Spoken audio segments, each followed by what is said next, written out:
Hey all welcome back. இது நம்ம சேனலோடைய second vlog. இந்த வீடியோவில் என்ன ஸ்பெஷல்னா எங்கள் அம்மா வந்து எங்கள் வீட்டுக்கு வந்திருக்காங்க. ஸோ எங்கள் அம்மா வீட்டுக்கு வந்த டே எப்படி போச்சுன்னு சொல்லி தான் இந்த வீடியோவில் நம்ம பார்க்க போகிறோம். எதுவுமே நாங்கள் பிளான் பண்ணலை, பிளான் பண்ணாமல் எல்லாமே டக்கு டக்கு டக்குன்னு சொல்லிவிட்டு இந்த டே எங்களுக்கு அப்படி ஒரு பயங்கரமான ஸ்பெஷல் டேவாக போச்சு. ஸோ என்னென்ன பண்ண போகிறோன்னு தான் பார்க்க போகிறோம். மார்னிங் ஒரு 7 o'clock ஆஸ் யூஷுவல் மொட்டை மாடியில் போயிட்டு வாக் பண்ணிகிட்டே இருந்தேன். இந்த மாமரம் வந்து எங்கள் வீட்டு பேக் சைடில் இருக்கும். லாஸ்ட் இயர் நிறைய மாம்பழம் இருந்துச்சு, பட் இந்த வருஷம் பார்த்திங்கன்னா அங்கங்கே ஒரு 2-3 அவ்வளோதான். எப்போவுமே வந்து எங்களுக்கும் வந்து ஷேர் பண்ணுவாங்க. ஸோ இந்த இயர் இன்னுமே பறிக்கலை, அதுக்காக நாங்களாம் வெயிட் பண்ணிகிட்ருக்கோம். ஸோ நான் வாக்கிங் பண்ணிவிட்டு வந்து ஒரு 15 minutes எங்கள் அம்மா வந்துட்டாங்க. ஸோ வீடெல்லாம் க்ளீன் பண்ணலாம் அப்படின்னு சொல்லிட்டு மார்னிங் ரொட்டீன் போயிட்டுருக்கு. பில்லோ எடுத்து பார்த்தேன்னா எங்கள் வீட்டில் டெய்லி ஏதாவது ஒரு புதையல் மாதிரி கிடைக்கும். இன்றைக்கி பார்த்தீங்கன்னா யூனோ கார்ட்ஸ் இல்லைனா என்னுடைய பொண்ணுடைய டைரி வித் பென்னா ஒரு ஏதாவது ஒன்று கிடச்சிக்கிட்டே இருக்கும். இந்த பெட் ஸ்ப்ரெட் வந்து இதுதான் நான் ஃபஸ்ட் டைம் போட்டேன். வாங்கியிருக்குது. எனக்கு வேறு கலரே உனக்கு கிடைக்கலையா? இவ்வளோ பணத்தை போட்டு 1200 போட்டு 1200 வேணாம், இப்படி எடுத்துருக்க வாங்கியிருக்கிறேன். ஆக்சுவலி இந்த பெட் ஸ்ப்ரெடோடைய டேக்கில் வந்து அந்த ரேட்டை பார்த்துட்டு கற்றுன்னு கத்த ஆரம்பிச்சிட்டாங்க. இல்லைம்மா இது நான் டிஸ்கவுண்ட்டில் வாங்கினேன் அப்படி இப்படின்னு சொல்லி சமாளித்து விட்டேன்னா பசும்பால்லாம் நிறைய மலையெல்லாம் சேர்ந்துக்கிட்டே வந்துச்சு. ஸோ அதெல்லாம் வச்சு நெய் பண்ணலாம் அப்படின்னு சொல்லி ஸ்டோர் பண்ணி வச்சுருந்தேன். நெய் செய்கிறதுக்கு நிறைய ஐஸ் வாட்டர் வந்து தேவைப்படும். அதனால் ஒரு பெரிய பாட்டில் கண்டெய்னரில் வந்து தண்ணியை வந்து ஸ்டோர் பண்ணி வச்சுட்டு மறுநாள் ஓப்பன் பண்ணி பார்த்தா ஐஸ்லாம் சூப்பராக ஃபார்ம் ஆகிடுச்சு. ஆனால் சுற்றி இருந்த கண்ணாடிலாம் வந்து பிரேக் ஆகி என் ஹார்ட்டும் சேர்ந்து பிரேக் ஆகிடுச்சு. ஏன்னா அவ்வளோ க்யூட்டாக இருக்கும் அந்த ஜார். சுற்றி இந்த மாதிரி உடஞ்ச பீசஸ் எல்லாம் வந்து எடுத்து ஒரு கவரில் போட்டு வேஸ்ட் கிளாத் வச்சு ரேப் பண்ணிட்டேன். ஃபஸ்ட்டெல்லாம் வந்து யூனிஃபார்ம்லாம் அக்கம் பக்கத்தில் கொடுத்தா போட்டுக்குவாங்க, இல்லை வந்து நம்மளோட ஜூனியர்ஸ்க்கு கொடுத்தாலுமே வந்து போட்டுக்குவாங்க ஃப்ரெண்ட்ஸ் அந்த மாதிரி இருந்தாங்கன்னா. பட் இப்போல்லாம் அப்படிலாம் கிடையாது. அவங்கவுங்க பிள்ளைங்களுக்கு வந்து நியூ யூனிஃபார்ம் தான் எடுத்து போடணும் அப்படின்னு சொல்லிட்டு யாருமே இது வாங்கலை. ஸோ வேறு ஆப்ஷனே எல்லாமே நான் டஸ்ட்பினில் போட்டேன். உங்கள் வீட்டில் இந்த மாதிரி யூனிஃபார்ம்ஸ் எல்லாம் என்ன பண்ணுவீங்கன்னு சொல்லிவிட்டு எனக்கு கமெண்ட் பண்ணுங்கள். இதுதான் என்னுடைய குட்டி கார்டனில் சொல்ல முடியாது. என்னுடைய பால்கனியில் ஒரு 4-5 செடி வச்சுருக்கேன், அவ்வளோதான். இந்த வீடு கட்டின புதுசில் நிறைய நாங்கள் ஃப்ளவர்ஸ்லாம் வாங்கணும், அப்புறம் ரெட் கலர் லீவ்ஸ் அது எல்லாமே வாங்கணும். பட் ஆனால் எதுவுமே ஒரு 15 daysக்கு மேலே உயிராக இல்லை, எல்லாமே காஞ்சி வாடி போயிடுச்சு. ஏன்னா வந்து சன்லைட் வந்து இனாஃப் ஆஃப் அதுக்கு இல்லை. அண்ட் மார்னிங் பிரேக்ஃபாஸ்ட் செய்ய ஆரம்பிச்சுட்டேன். எங்கள் அம்மா வந்ததுனால ஓகே நம்ம மோமோஸ் பண்ணலாம், டிஃப்ரெண்ட்டாக ஏதாவது செஞ்சு கொடுக்கணும்னு சொல்லிட்டு இப்போ வந்து ஸ்டார்ட் பண்ணியிருக்கேன். சிக்கன் மோமோஸ் தான். ஃபுட் சாப்பர்ஸ் இருந்துச்சுன்னா உங்களுக்கு ஈஸியாக அதுலேயே நீங்கள் சாப்பிங் பண்ணிக்கோங்க. நான் இன்றைக்கி 3 ஆனியன் எடுத்திருக்கேன், 2 பீஸ் கேரட் எடுத்திருக்கேன், ஒன்று பெருசு ஒன்று சின்னது, அண்ட் கொத்தமல்லி பச்சை மிளகா எடுத்துக்கோங்க. சிக்கன் வந்து நான் ஹோல், அதாவது வந்து இந்த மாதிரி பெரிய பெரிய பீசஸாக வாங்கிட்டு அதுக்கப்புறமா வந்து கட் பண்ணிவிட்டேன். சிக்கனை நிறைய பேர் வந்து அரைச்சி போடுவாங்க, அரைச்சி பண்ணுறதை விட இது பயங்கர டேஸ்ட்டாக இருக்கும். ஸோ நான் எல்லா பீசஸுமே வந்து கத்தி அதுக்கப்புறமா வந்து சிசரை வச்சு இந்த மாதிரி ரிமூவ் பண்ணிவிட்டு குட்டி குட்டியாக வந்து கட் பண்ணேன். இந்த மாதிரி கத்தி வச்சு சாப் பண்ணுறது இல்லை சிசர் வச்சு கட் பண்ணுறது உங்களுக்கு எது ஈஸியாக இருக்கோ அந்த ஆப்ஷன்ஸ் நான் காட்டியிருக்கேன். 2 ஆப்ஷன்ஸில் ஏதாவது ஒன்று பண்ணிக்கோங்க. இப்போ ஒரு கடாயில் வந்து ஒரு 4 to 6 tablespoon அளவுக்கு ஆலிவ் ஆயில் எடுத்திருக்கேன். இதில் வந்து ஆனியன் ஆட் பண்ணிக்கலாம். ஆனியன் நல்லா ப்ரௌனிஷ் ஆகிற வரை நம்ம வந்து வதக்கணும். அதுக்கப்புறமா 1/2 ஸ்பூன் ஜிஞ்சர் கார்லிக் பேஸ்ட் இதில் ஆட் பண்ணுவேன். ஃபஸ்ட்டே நீங்கள் மாவு பிசைஞ்சு வச்சுக்கோங்க. எனக்கு டைம் இல்லாததுனால லைட்டாக வதக்கிக்கிட்டே சைட் பை சைடு வந்து நான் மாவுமே வந்து ப்ரிப்பேர் பண்ணிகிட்ருக்கேன். 1/2 ஸ்பூன் ஜிஞ்சர் கார்லிக் பேஸ்ட் போட்டாச்சு. ஒரு 30 seconds வதக்கின பிறகு நம்ம கட் பண்ணி வச்சுருக்கோம்ல அந்த சிக்கனை இதெல்லாம் ஆட் பண்ணிக்கலாம். அண்ட் கேரட்டுமே வந்து சேமாக இந்த டைம்லேயே ஆட் பண்ணிக்கலாம். கொத்தமல்லி, 1/2 ஸ்பூன் சோயா சாஸ். நீங்கள் குவான்டிட்டிக்கு ஏற்ற மாதிரி நீங்கள் வந்து இன்க்ரீடியன்ஸ் எல்லாம் வந்து அதிகப்படுத்திக்கோங்க. ஒரு 1/2 ஸ்பூன் அளவுக்கு நான் சில்லி பவுடர் ஆட் பண்ணுறேன். அப்புறமா சால்ட், இது எல்லாமே வந்து நல்லா வதக்கி விட்டுக்கலாம். வதக்கி விட்டு சிம்மில் வச்சு நான் வந்து இதை க்ளோஸ் பண்ணுறேன். ஜஸ்ட்டு ஒரு 3 நிமிஷத்துக்கு ஒரு தடவை வந்து அடிக்கடி நம்ம வந்து அதை சார்ட் பண்ணிக்கிட்டே இருக்கலாம். மாவுக்கு வந்து நான் இன்றைக்கி கோதுமை மாவு தான் எடுத்திருக்கேன். ஏன்னா மோமோஸ் வந்து கோதுமை மாவுலேயும் நல்லா டேஸ்ட்டாக இருக்குது. மைதாவில் தான் வெளியில் விற்பாங்க, பட் ஆனால் ஹெல்த்தியாக இருக்கணும்னு சொல்லிவிட்டு நான் கோதுமையில் தான் எப்போவுமே பண்ணுவேன். ஏற்கனவே நான் 2 times மோமோஸ் நான் பண்ணியிருக்கேன். அதாவது இதே ரெசிபி வச்சு எங்கள் வீட்டில் வந்து ரொம்ப ஃபோர்ஸ் பண்ணதுனால வந்து இன்றைக்கி அகைன் நான் மோமோஸ் பண்ணுறேன்னா மாவில் பார்த்தீங்கன்னா தண்ணி, சால்ட், அவ்வளோதான். வேறு எதுவுமே வந்து நான் ஆட் பண்ணலை.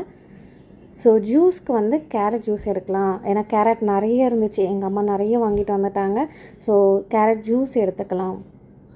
கேரட்டை வந்து ஃபஸ்ட்டு சாப் பண்ணிவிட்டு லைட்டாக வாட்டர் ஊற்றி கொஞ்சம் கொஞ்சமாக அரைங்க. ஏன்னா ஸ்டார்டிங்கே நிறைய வாட்டர் ஆட் பண்ணிட்டீங்கன்னா அது வந்து பீசஸாக இருக்கும். ஃபஸ்ட்டு நல்லா கேரட் கிரைண்ட் ஆன பிறகு அதுக்கப்புறமா நிறைய வாட்டர் ஊற்றி இந்த மாதிரி லாஸ்ட்டாக ஃபைனலைஸ் பண்ணிக்கோங்க. அண்ட் பெரிய ஸ்ட்ரெயினர் இருந்துச்சுன்னா அதை வடிகட்டிட்டு அதுக்கப்புறமா ஒரு குட்டி ஸ்ட்ரெயினர் வச்சு அகெயின் வடிகட்டிக்கோங்க. ஸோ அதோடைய துப்பிலாம் இருக்குன்னு சொல்லுவாங்கள்ல, அந்த துப்பிலாம் வந்து கம்ப்ளீட்டாக ரிமூவ் ஆகுறதுக்காக 2 ஸ்ட்ரெயினர் நான் யூஸ் பண்ணேன். ஒரு 15 மினிட்ஸ்க்கு இந்த மாவை நல்லா ஊற விட்டுட்டேன். அகைன் நல்லா நீட் பண்ணிக்கோங்க. நீட் பண்ணிவிட்டு கொஞ்சம் ஆயில் போட்டு அகைன் நீட் பண்ணுங்கள். என்கிட்ட மோமோஸோடைய ஷேப் கட்டர் இருக்குது. அமேசானில் பர்ச்சேஸ் பண்ணது. டிஸ்கிரிப்ஷன் பாக்ஸில் லிங்க் கொடுக்குறேன். ஷேப் கட்டர் இல்லாமையே வீட்லேயே கையிலேயே வந்து நிறைய டிஃப்ரெண்ட் ஷேப்ஸ் எல்லாம் பண்ணலாம். ஏன்னா இன்ஸ்டாகிராமில் நிறைய ரீல்ஸ்லாம் இந்த மாதிரிலாம் வருது. டிஸ்கிரிப்ஷன் பாக்ஸில் என்னுடைய இன்ஸ்டாகிராம் ஐடியை நான் போடுறேன். வேணும்னா நீங்கள் ஃபாலோ பண்ணிக்கலாம். அதில் இன்னுமே வந்து ஸ்டோரிஸில் நான் ரெகுலர் அப்டேட்ஸ் கொடுத்துக்கிட்டே இருப்பேன். என்னுடைய லைஃப் ஸ்டைல்லாம் வந்து எப்படிலாம் மூவ் ஆகிட்டு இருக்குன்னு சொல்லிட்டு நான் ஸ்டோரிஸ் போட்டுக்கிட்டே இருப்பேன். மறக்காமல் ஃபாலோ பண்ணிக்கோங்க. அண்ட் ஷேப் கட்டருக்கு ஏற்ற சைஸில் வந்து நான் மாவை நல்லா கட் பண்ணி எடுத்துக்கிட்டேன் பாருங்கள். அதுக்கப்புறம் ஸ்டஃபிங்ஸை வச்சு லைட்டாக ப்ரெஸ் பண்ணி எடுத்தாலே போதும். குயிக்காக நமக்கு வந்து ஒரு க்யூட்டான ஒரு ஷேப் கிடச்சிருச்சு பாருங்கள். லைட்டாக தான் ப்ரெஸ் பண்ணி எடுக்கிறேன். சூப்பராக வந்து ஷேப் வந்து வந்துடுச்சு. ஸோ இது ஒரு ஆப்ஷன். இப்போ வந்து பார்த்திங்கன்னா ஒரு இட்லி குக்கரில் நல்ல ஆயிலை வந்து க்ரீஸ் பண்ணி எடுத்துக்கலாம்.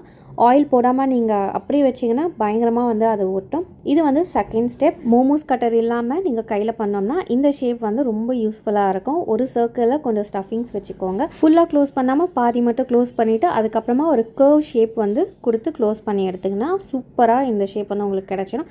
செகண்ட் பார்த்தீங்கன்னா ஒன்றுமே இல்லைங்க, பாதி இடத்துல வந்து ஸ்டஃபிங்ஸை வச்சுட்டு அப்படியே க்ளோஸ் பண்ணிவிடுங்க. அண்ட் பேலன்ஸ் அந்த டிசைனுக்கு வந்து நான் ஃபோக் ஸ்பூன் யூஸ் பண்ணிவிட்டு ஃபுல்லாக வந்து பிரிண்ட் மாதிரி கொடுக்குறேன். நல்லா இப்படி ப்ரெஸ் பண்ணிவிட்டு அதுக்கப்புறமா வந்து இந்த பிரிண்ட் கொடுங்க. இதுவுமே வந்து ரொம்ப ஈஸியாக இருக்கும். ஸோ எக்ஸ்பென்சிவான கட்டர் தான் வேணும் அப்படின்லாம் கிடையாது.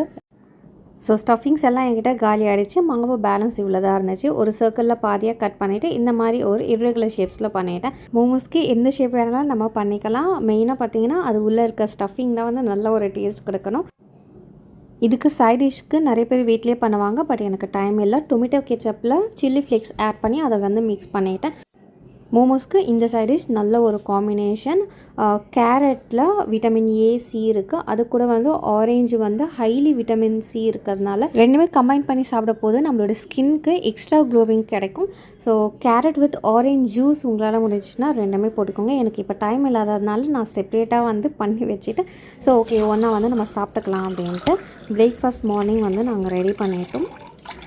அம்மாவுக்கு ரொம்ப பசி எடுத்ததுனால அவங்களுக்கு நான் வந்து பிரேக்ஃபாஸ்ட்லாம் கொடுத்து முடிச்சாச்சு. இப்போ நானே என் பசங்க அண்ட் என்னுடைய மாமி நாங்கள் 4 பேர் தான் வந்து இப்போ பிரேக்ஃபாஸ்ட் வந்து எடுத்துக்கிறோம்.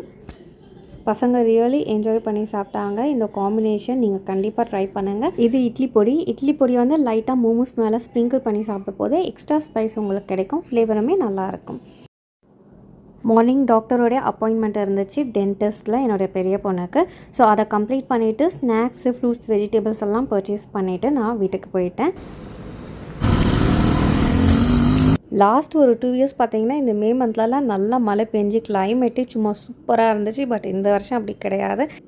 எனக்கு வெயிலில் போயிட்டு வந்து ரொம்பவே டயர்டாகிடுச்சு. எங்கள் அம்மா வந்து அக்கா வீட்டுக்கு நான் லஞ்ச் சாப்பிட போகிறேன் அப்படின்னு சொல்லி பிளான் பண்ணி வச்சுருந்தாங்க. ஸோ நாங்களுமே வந்து வரோம்மா லஞ்சு வேலை மிச்சம்டான்னு சொல்லிவிட்டு நைஸாக நானுமே வந்து கிளம்பிட்டேன்.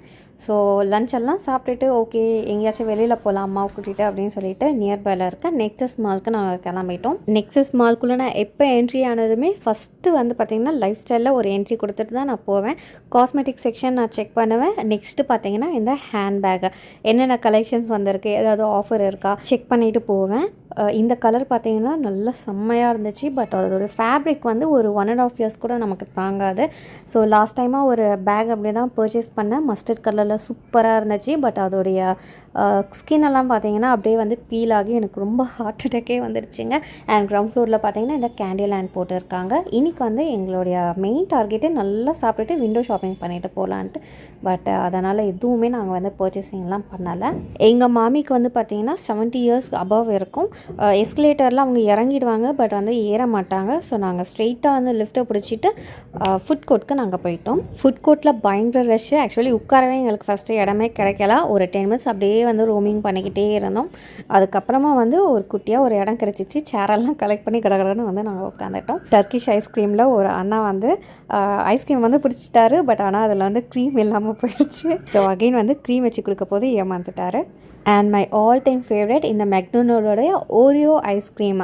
ஆக்சுவலி கோன் தான் வந்து எப்போவுமே பர்ச்சேஸ் பண்ணுவோம். கப் வந்து நான் பண்ணது கிடையாது. கோன் வந்து இப்போ அவைலபிளாக இல்லை அப்படின்ட்டாங்க. ஸோ எல்லாத்துக்குமே வந்து கப் வந்து வாங்கியாச்சு.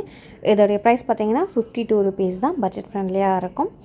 அண்ட் என்ன சாப்பிட்லாம் அப்படின்னு சொல்லிட்டு ரோம் பண்ணிக்கிட்டே இருந்தோம். பயங்கர ரஷ்ஷாக இருந்துச்சு. சரி ஓகே நம்ம வந்து KFC சாப்பிடலாம் சொல்லிட்டு பசங்கள்லாம் சொன்னதுனால ஓகே அகெயின் வந்து நாங்கள் வந்து கீழே வந்து போனோம். ஸோ இந்த டைம் வந்து எஸ்கலேட்டரில் தான் கீழே போயிட்டு இருந்தோம். இந்த ப்ளே ஏரியா வந்து புதுசாக தான் போட்டிருந்தாங்க. புதுசுனாலுமே ஒரு 1 இயர் கிட்ட இருக்கும்னு நினைக்கிறேன். I think so. அது ஏனே தெரியல. நெக்ஸஸ் மாலில் இருக்க KFC மட்டும் வந்து சர்வீஸ் பர்சன்ஸ் வந்து ரொம்ப கம்மியாக இருக்கிறதுனால ரொம்ப அன்ஹைஜீனிக்காக இருக்கும். ஸோ KFC பார்த்தீங்கன்னா 1 ஹார்க்கு மேலே ஆகும் அப்படின்ட்டாங்க. நான் அகெயின் வந்து லிஃப்ட்டை பிடிச்சிட்டு ஃபுட் கோர்ட்டுக்கு போயிட்டு ஃப்ராங்கி, அதுக்கப்புறமா எங்கள் மாமிக்கு ஃப்ரைட் ரைஸ், எங்கள் அம்மாவுக்கு வந்து தோசை தான் வேணும் அப்படின்னு சொல்லி கேட்டாங்க எங்கள் அம்மா. ஸோ அவங்களுக்கு தோசை, பீஸா, அப்புறம் நேச்சோஸ், டேக்கோஸ் எல்லாமே வந்து சாப்பிட்டுட்டு என்னால் ப்ராப்பராக வந்து வீடியோ எடுக்க முடியலை. ஏன்னா பயங்கர பசி மேலே போயிட்டு கீழே வந்துட்டு அதனால் கடன்னு நாங்கள் சாப்பிட்டுட்டு அந்த ரிலாக்ஸில் வந்து மசாஜர் சேரில் உட்காந்துட்டு எந்திரிக்கும் போது எங்கள் அம்மா வந்து என்னுடைய அக்காவுடைய ஸ்லிப்பரை வந்து ஒன்று போட்டுட்டாங்க. அதாவது எங்கள் அம்மா வந்து அவங்களுடைய சாண்டல் ஒன்று போட்டாங்க, என் அக்கா அது ஒன்று எடுத்து போட்டுக்கிட்டாங்க. ஸோ அதெல்லாம் வந்து பயங்கர ஃபன்னாக இருந்துச்சு. ரொம்ப நாள் கழிச்சு நாங்கள் ஹோல் ஃபேமிலியாக வந்து போயிருக்கோம். ஆனால் என்னென்னா வந்து டைம் ஆகிடுச்சு, அபவ் 9 கிட்ட ஆகிடுச்சு. ஆக்சுவலி RMKVக்கு போயிட்டு அம்மாவுக்கு மட்டும் சாரீ வாங்கலாம் அப்படின்னு சொல்லிட்டு ஒரு ஐடியாவில் இருந்தோம் நானும் என்னுடைய அக்காவுமே. பட் ஆனால் வந்து RMKVயில் வந்து என் அக்கா போகும்போது வந்து ஓப்பனில் இருந்துச்சு. என் அக்கா பொண்ணு போயிட்டு டக்குன்னு வந்து என்னாங்கன்னா ஷட்டர் வந்து க்ளோஸ் பண்ணிட்டாங்க. ஸோ எங்களால் வந்து என்ட்ரி பண்ண முடியல. ஸோ என் அக்கா வந்து வெளில வந்துட்டாங்க. அவ்வளோதான். ஜஸ்ட்டு வந்து லிஃப்ட்டில் அகெயின் இறங்கிட்டு அப்படியே ஒரு குட்டி வாக் மாதிரி போட்டு கிளம்பிட்டோம் நாங்கள். மெட்ரோலாம் வந்து கன்ஸ்ட்ரக்ஷன் போயிட்டுருக்கிறதுனால அந்த மாலோடைய அழகே வந்து போயிடுச்சு. விண்டோ ஷாப்பிங் பண்ணலான்னு சொல்லிட்டு என்னோடய ஐடியா தான். பட் எங்கள் அம்மா வந்து எனக்கு இதை வாங்கி கொடுத்தாங்க. ரொம்ப நாள் ஆசை இது வாங்கினோம்ட்டு. இது வந்து 350 ருபீஸ்னு ஒரு ஷாப்பில் வாங்கினேன். அந்த ஷாப்பை கூட என்னால் வந்து வீடியோ எடுக்க முடியல, ஏன்னா ரொம்ப டைம் ஆகிடுச்சு. ப்ளஸ் வந்து அந்த இடத்துல நிறைய ரஷ் வேறு இருந்துச்சு. ப்ளஸ் பசங்களாம் இது வாங்கினாங்க. அண்ட் காஃபி டேயில் இந்த அரபிகா காஃபி செம்ம டேஸ்ட்டாக இருக்கும், வேறு லெவலில் இருக்கும். இது வந்து ஃபில்டர் காஃபி. இன்னொரு ஃப்ளேவர் வந்து ஐ திங்க் பிளாக் ஃபாரஸ்ட்டுமே வந்து ரொம்ப சூப்பராக இருக்கும். பட் ஆனால் ப்ரைஸ் வந்து பார்த்திங்கன்னா பயங்கரமாக இன்க்ரீஸ் பண்ணிட்டாங்க. 250 கிராமே வந்து இப்போத்துக்கு 400 ருபீஸ்னு சேல் பண்ணுறாங்க. அண்ட் இதுதான் மேஜிக் புக்.